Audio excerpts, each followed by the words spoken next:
Mi nombre es Hilda Nélida Lujambio de Alfon. Doy mi apellido de casada porque durante mucho tiempo se me conoció por la profesora Alfon. Claro.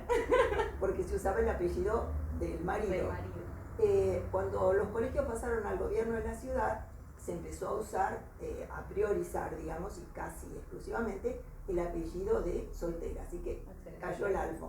Pero de todas maneras, muchos alumnos sigo siendo la Alfon, claro, o la profesora Alfon, ¿no? Entonces por eso doy todo mi nombre completo.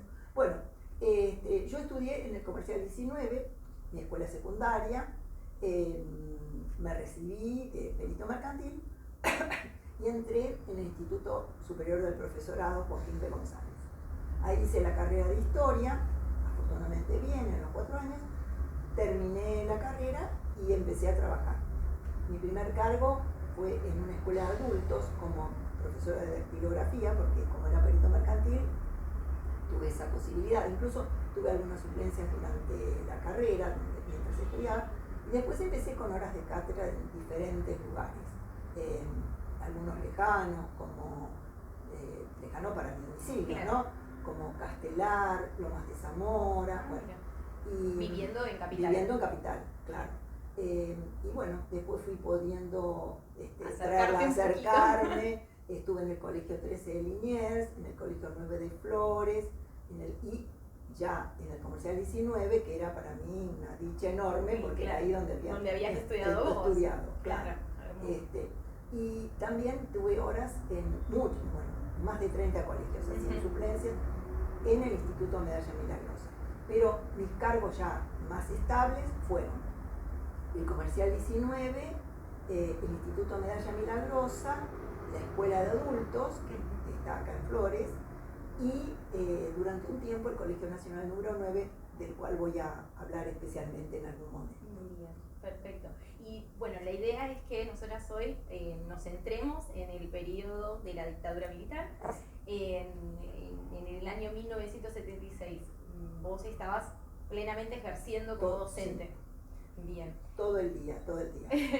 Y estabas entonces en escuelas de gestión pública y de gestión privada.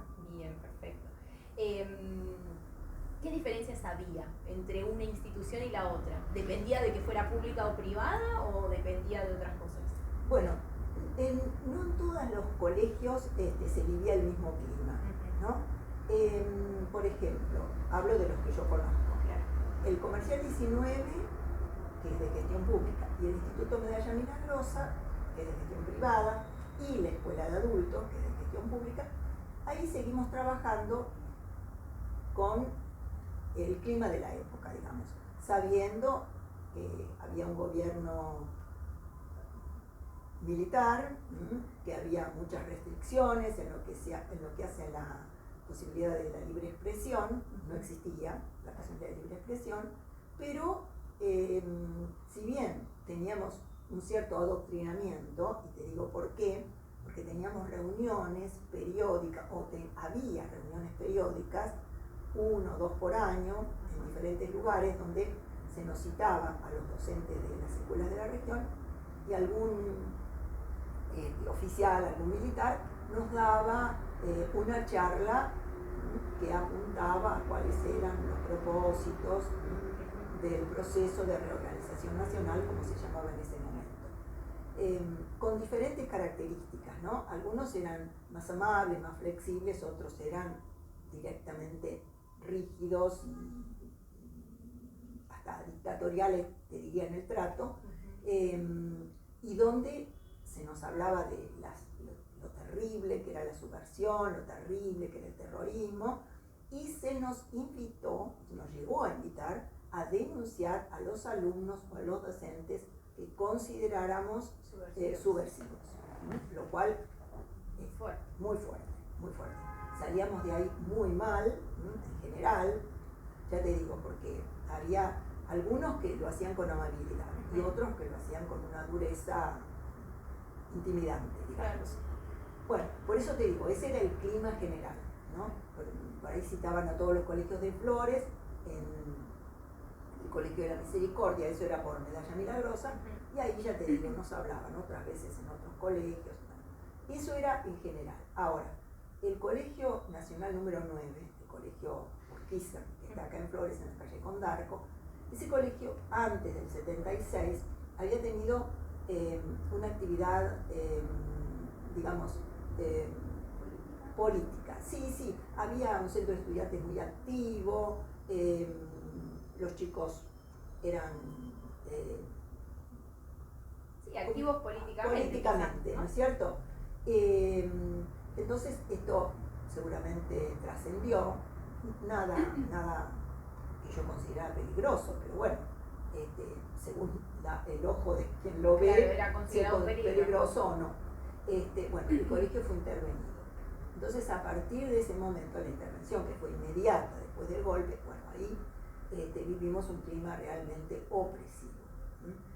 Reuniones de personal, la primera, me acuerdo, salimos todos cabeza abajo, mirando para abajo, no nos atrevíamos ni siquiera a hablar entre nosotros. Se nos dijo que las puertas tenían que estar abiertas, no podíamos cerrar la puerta del aula, bueno, que había que atenerse a lo que las autoridades disponían, no se podía, digamos, tocar temas que fueran comprometidos, bueno, un discurso realmente intimidante, como te digo. Y en la intervención el equipo directivo fue desplazado, claro. El rector que estaba en ese momento fue dejado cesante, los vicerrectores creo que también, estoy tratando de hacer memoria. Bueno, de todas maneras el colegio, sí. La cabeza no era la que estaba antes. No. Todas personas docentes, ¿no? Pero que venían de otro lugar. No que acompañaban en este proceso. Sí, que habían adherido evidentemente a esto.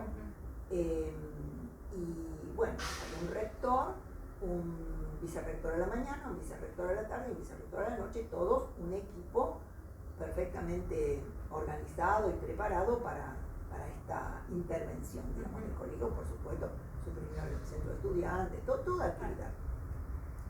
Y lamentablemente había profesores que acompañaban este criterio, ¿no? Te digo porque viví algunas situaciones muy fuertes para mí. Por ejemplo, una vez estábamos en sala de profesores y una profesora dice, pero mirá lo que escribió fulano, y había subrayado en la prueba del alumno una cantidad de conceptos. Le digo, a ver, dame eso. Y dice, yo se lo voy a decir a fulano, ¿no? Al que era el interventor. Le digo, pero dame eso. Y cuando lo veo, le digo, pero escúchame, ¿qué es lo que está señalando? Lo que el chico escribió es lo que en su momento dijo Monteagudo y Moreno. Estábamos hablando de la Revolución de Mayo. Entonces, Moreno, Monteagudo, los líderes de la Revolución de Mayo, hablaban de la libertad, de la igualdad, ¿no? Estaban siendo descriptivos. Claro. Y este chico los tomó, los copió, tal vez lo puso como propio, pero con esto te quiero decir que, fíjate hasta qué punto... El nivel de exposición que tenían los chicos también. Los chicos también. Que alguien, una docente, fuera a denunciar esto, está de acuerdo a lo que te dije antes de estas reuniones, ¿no? Sí. Que una docente... Además, se alarme en principio por eso. Además, te hablo de su poca formación, ¿no? Porque lo que el chico decía evidentemente era lo que decía Monteagudo y lo que decía Moreno, no lo decía él, de alguna manera repetía o tomaba esas ideas, ¿no? Bueno, eso fue muy fuerte. Yo, bueno, como no sé si lo dije, pero soy profesora de historia y daba entonces historia y educación cívica. Por eso es que yo estaba mucho más expuesta por el contenido de mis materias a la observación. Los chicos me decían, cuando estaba dando clase con la puerta abierta, como se debía, el señor fulano, que era el interventor, está escuchando detrás de la puerta. Yo no lo veía, porque estaba pegado a la pared, pero los chicos sí lo veían. Además, por ejemplo, tuvimos clases especiales sobre la campaña del desierto. La función era exaltar la actividad del ejército en ese momento, como civilizadora, como colonizadora, y otra vez sobre el cura Brochero. Y bueno, antes de dar la clase teníamos que presentar en dirección la planificación de la clase que vamos a dar. Y te hago una pregunta, ya que nos fuimos para el lado de los contenidos. ¿Tuviste necesidad de restringir alguna bibliografía? Decir, bueno, esto no lo voy a tocar porque no es el momento, digamos. Exactamente. ¿Y te acordás de algún autor? Sí, hubo libros que fueron prohibidos en esa época, claro. Libros de historia. El libro de Rivas y Bustinza, que era de Editorial Capeluz, fue suprimido. Y el libro de la Editorial Drago también fueron suprimidos. Porque en esos libros, fíjate, cuando llegamos al siglo XIX, se hablaba de Marx. En uno de ellos estaba la foto de Marx con el Capital, porque hace a los contenidos al periodo, claro. El surgimiento del socialismo, del marxismo, es un contenido histórico. Bueno, esos libros fueron suprimidos. Después aparecieron otros donde seguramente se hacía referencia a esos temas, ¿no? Claro. Pero sin fotografías, sin textos, sin nada, claro. Porque no había más remedio que nombrarlos, pero solamente nombrarlos y nada más, no profundizar para nada. Sí. Bien, muy bueno. Algo que me resultó curioso fue que en el 77 el ministro de Educación, que por cierto hubo varios. Digamos, en este periodo, digamos, de la dictadura, afirmaba a través de un decreto la difusión obligatoria de una bibliografía que tenía que llegar sí o sí a todos los docentes y que se llamaba su versión en el ámbito educativo Conozcamos a nuestro enemigo. O sea, a priori intenso el título, y en el decreto se mencionaba que a los educadores les cabe el calificativo de custodios de nuestra soberanía ideológica. Me resulta muy fuerte. ¿A qué te remite eso? O sea, ¿qué peso tuvo en vos como docente?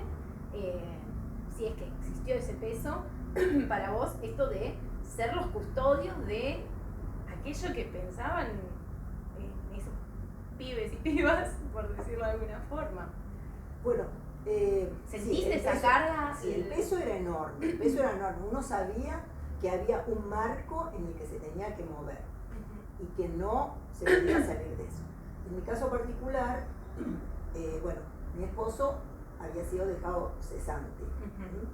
En el decreto por el cual se lo dejó cesante decía por razones de mejor servicio. Hubo dos decretos por los cuales se dejó cesante a muchísimos docentes.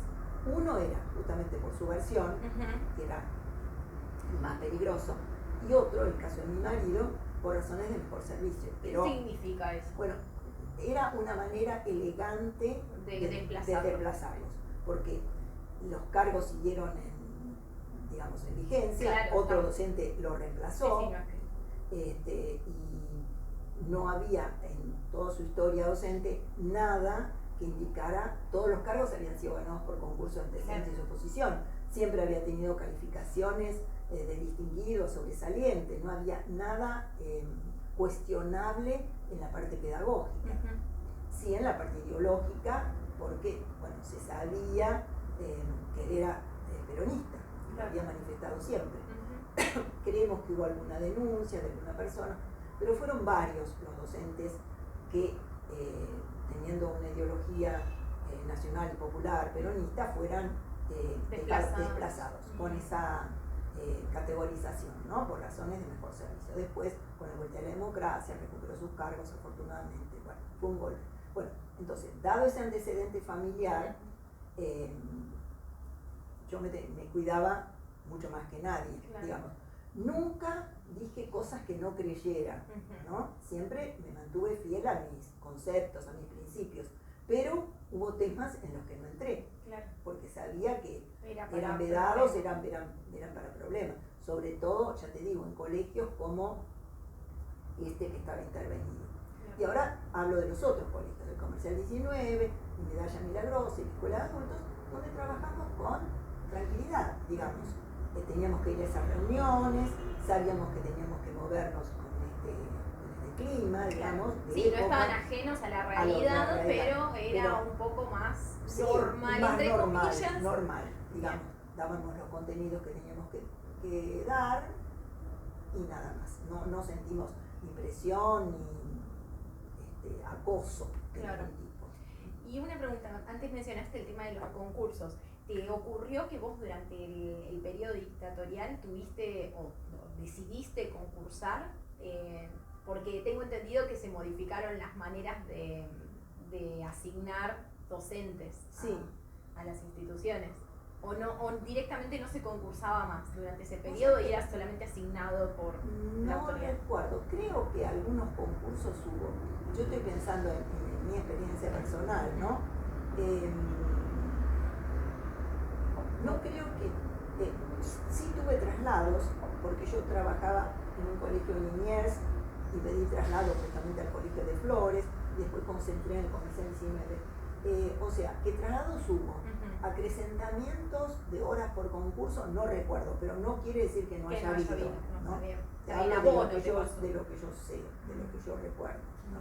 Bien, perfecto. Después, en la época, cuando llega la democracia, sí, ahí se abren un montón de concursos, incluso yo concursé para cargos directivos y demás. Bien. Incluso tu marido recuperó las horas y fue otra historia.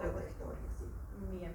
Y volviendo otra vez al dentro del colegio, imagino que sala de profesores era ultratumba.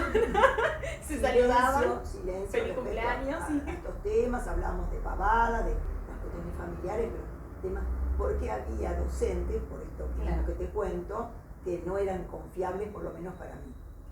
¿No? Adhería totalmente a la ideología del proceso y, bueno, no era cuestión tampoco de jugarse inútilmente. No, claro. Qué impresionante, ¿no? Como un aire de miedo permanente, sea donde sea. Permanente. Y entre los chicos se veía eso también, se sentía eso, más allá de que uno como docente tiene una distancia, ¿no? Pero, o los chicos estaban como un poco más ajenos a ese temor que por ahí entre los adultos, supongo que se veía. Estarían un poco más ajenos, pero vos fíjate que no tan ajenos, porque chicos de segundo año me decían, el señor fulano está escuchando detrás de la puerta. Y no era con ingenuidad, no, avisarle de alguna manera. No. Y bueno, toda la efervescencia que había en el colegio antes del 76 desapareció completamente. Claro. ¿Y no te pasó, ahora te lo pregunto bien como docente, ¿no te ocurrió que por ahí algún estudiante te haga algún comentario que había que aplacar de alguna manera? ¿Viste esas situaciones por ahí tensas que se pueden generar en el aula? Historia, limitados así. En historia se podían plantear cosas, ¿no? Y bueno, trataba de manejarlo con cuidado, digamos. Claro. No iba a desvirtuar lo que yo pienso, lo que el chico me decía, pero trataba de, en todo caso, de resolverlo privadamente o de contestarle de una forma más o menos ecuánime, digamos. Y fíjate, mira a veces las ironías, ¿no? En ese colegio, que fue un colegio tan, digamos, controlado, intervenido y demás, se filmó la película la que ganó el Oscar. Entonces, un preceptor, cuando filmaron la película, que tuvimos algunos días que no hubo clase, dice, fíjate vos, nada menos que en este colegio se viene a filmar esta película. Esto ya era en la época de la democracia. Claro. Qué locura, ¿no? Justo en esa escuela justo ahí. A algunos le debe haber movido un poquito la conciencia, ¿no? Sí. Volviendo otra vez a los contenidos, ¿ocurría, por ejemplo, se me ocurre que las evaluaciones que tomabas las quisieran revisar algún directivo antes de que las entregues? Por ahí, la corrección que habías hecho. Puede que sí, ¿no? No era lo habitual, pero muchas ocasionalmente. veces, claro, teníamos que mandar a dirección el temario de las pruebas, el contenido de las pruebas. Había un control de toda la actividad, o sea, claro. Por lo menos en historia. En tu área. En mi área, claro. Perdón, te aclaro que una de las materias que yo daba, o que no sé si en ese colegio la daba, pero porque ahí daba historia, pero en el 76 se suprimió una materia que se llamaba Estudio de la Realidad Social Argentina, que se había instrumentado en el 73, esa materia se suprimió por sus contenidos peligrosamente subversivos, puede ser, y se reemplazó por una materia que se llamaba Formación Moral y Cívica. Ahí allá hubo un cambio total, un giro de 180 grados. Bueno, en ese sentido, más o menos nos movíamos. Yo trabajaba mañana, tarde y en la escuela nocturna 3 veces por semana hasta las 9, ¿no? De 7 a 9. Volví a casa con bastante tranquilidad. Pero, te cuento, uno de mis hijos mayores eran adolescentes en ese momento. Y un par de veces lo tuvimos que ir a buscar a la comisaría. Porque una vez estaba, él iba al colegio Damaso Centeno, que es acá cerca. Estaban con unos amigos, con una sevillana, en realidad no era una sevillana, son esas, no sé cómo llaman las tienen un nombre, cortaplumas, que se usan para los campamentos, que tienen... sí, las vitorinos. Vitorinos, se le dice que tienen como varias cosas, exactamente, una vitorinos. Y apareció un policía, ¿y qué están haciendo? ¿Qué es eso? ¿Qué sé yo? Y ellos, como iban a campamento, no sé, la habían descubierto, ¿va? Y lo llevaron a la comisaría 10. Bueno, amablemente, no fue una cosa violenta. Pero Horacio, que es mi hijo, llamó por teléfono, lo fuimos a buscar, pudimos sacar a los otros chicos que estaban con él, y me dijeron, no, porque estaban con esto, y esto es peligroso, bla, bla, bla. Lo sacamos. También, te digo otra vez, volvía de llevarlo a mi hijo, al oculista, tuve que volver a casa por algo, bueno, yo en ese momento manejaba un Citroën, nos pararon el ejército, nos hicieron bajar, los ejércitos armados, sí. Nos hicieron bajar, revisaron todo el auto, de día, ahí en Curaparigüe y Ramón Falcón. Pararon ahí el tránsito, cada coche sufrió esa revisa. O sea, esas cosas no fue la única, pero esa me acuerdo, porque levantaron el tapizado del auto.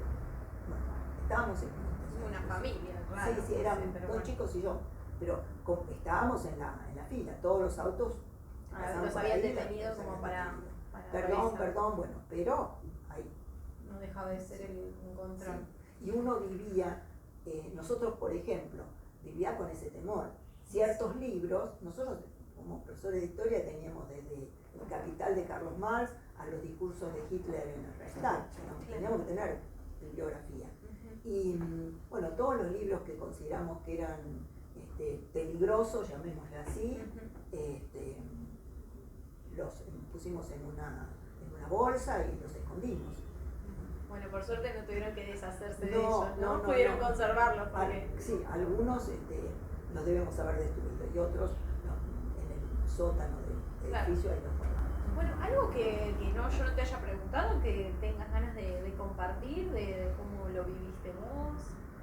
Y bueno, lo viví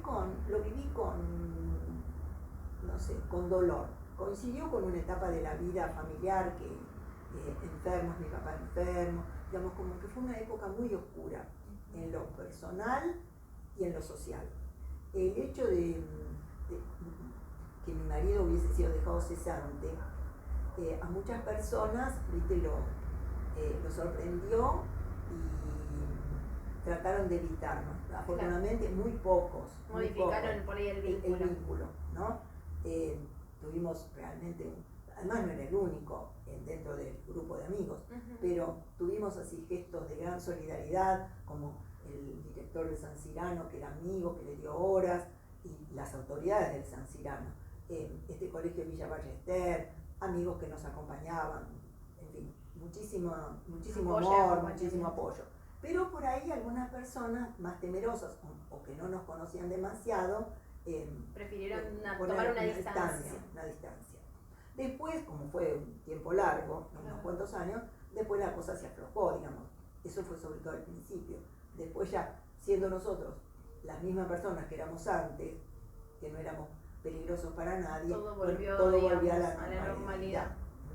Pero fue una época muy tremenda y además yo tenía conciencia de lo que estaba sucediendo, Claro. porque a unos amigos nuestros se los llevaron, sabemos de gente que desapareció desde ya, algunos amigos nuestros se los llevaron, los torturaron, después los dejaron libres y bueno, al conocer todo eso uno vivía con mucho temor. Y sí, porque tenía, digamos, claridad de lo que estaba De lo que sucediendo, estaba sucediendo. no eran solamente dichos.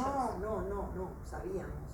Y una pregunta, digamos, hoy, habiendo pasado tantos Sí. años, ¿sentís que en ese momento, pese a que era algo tremendo lo que vos sabías que estaba sucediendo, lo sentías en ese momento de un nivel menor al que efectivamente fue cuando con los años uno se dio cuenta de la cantidad de personas que desaparecieron, el impacto social que tuvo? Sí. No sé si se entiende la Sí, pregunta. entiendo la pregunta. Si yo lo minimicé, yo creo Por que ahí tenías noción, pero quizás no tanta como luego ya con la vuelta de la democracia, quizás salieron muchos trampos al sol y se magnificó más lo que había sucedido.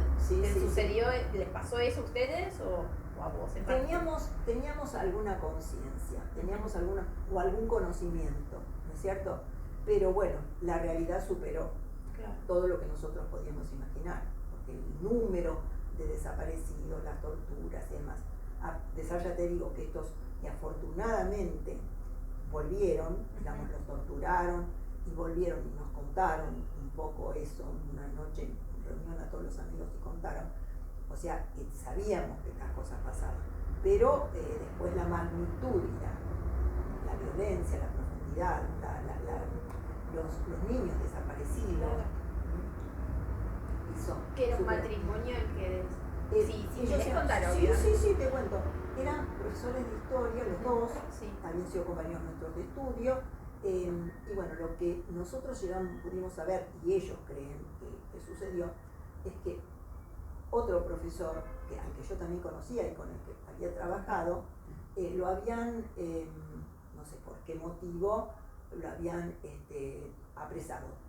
Y él, en su afán de zafar, de liberarse de esta situación, denunció a mucha gente, entre ellos a este matrimonio. Entonces se lo llevaron, fueron a la casa, el nenito que tiene un nene chiquito se lo dejaron al encargado, la mamá, por suerte, una persona mayor, no se llegó a enterar, bueno, requisaron la casa y ellos se lo llevaron. Lo deben haber tenido 15 o 20 días, no saben dónde, pero bueno, él fue sobre todo torturado, interrogados y demás. Ahí donde ellos llegaron incluso este muchacho que los denunció les había dado nombre de guerra, como si ellos no eran subversivos en absoluto. No. Entonces cuando todo eso se develó, digamos, se notó que había sido una mentira total, bueno, los liberaron, los trajeron por acá y los dejaron en la calle, primero a ella y después a él. Entonces esos días fueron horribles porque nosotros, otros amigos nos dijeron, mirá, se llevaron a Carlitos y a Monina, y yo recuerdo que a la noche, cuando sentía el ascensor, no dormía. Cuando sentía el ascensor pensaba, bueno, ahora vienen a buscarnos a nosotros, ¿no? Porque además sabíamos que ellos no tenían nada. No había motivo para que se los hubieran llevado, con lo cual uno se sentía más expuesto. Claro, si se los llevaron a ellos, nos pueden llevar a nosotros, porque ellos eran docentes, su ideología sí eran peronistas, pero más que eso nunca habían hecho nada. Qué tremendo. Bueno, Nilda, yo realmente te agradezco mucho que te hayas abierto a contarme un pedacito de tu historia y de tu experiencia. Para mí es muy fuerte todo lo que me contaste y valoro muchísimo que te hayas tomado este ratito para rememorar todo eso que obviamente debe ser doloroso también para vos. Pero vos sabés que de alguna manera, mira, te cuento lo que mi nieto me dice, mi nieto que debe tener tu edad. A veces cuando vemos la realidad, las crisis, los conflictos, todo lo que estamos viviendo, me dice, bueno, abuela, pero si ustedes superaron el proceso, ya todo lo que puede pasar es mínimo en relación a eso, ¿sí? porque en esa época se daba la crisis económica, de lo cual no hablamos, claro. pero es la misma política económica que ahora. Claro, claro.